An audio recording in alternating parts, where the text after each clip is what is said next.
रतिया में आवे से कहे धनी हर के लाभ वाला फील दे देता हरो असर करी लाभ वाला फील दे देता हरो असर करी सैया जी सवार करे दर्द के न घर करे हो जाइम ठीक तो प्यार रात भर करे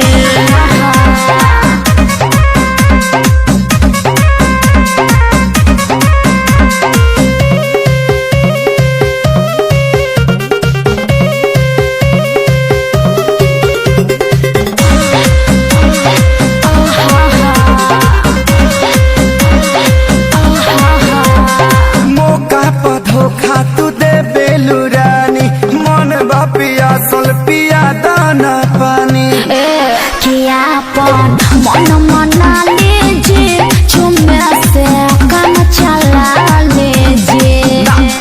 हमारो तो मन करे दिन दोपहर करी हमारो तो मन करे दिन दोपहर करी सैया जी सवार करे दर्द के न घर करे हो जाइम ठीक तो प्यार रात भर करे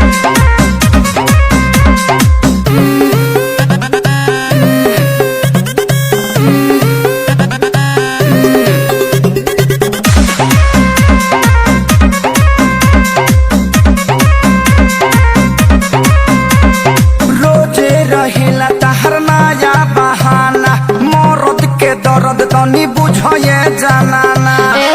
पियाजी दुख न बुझनी झूठे से जिया पजूझनी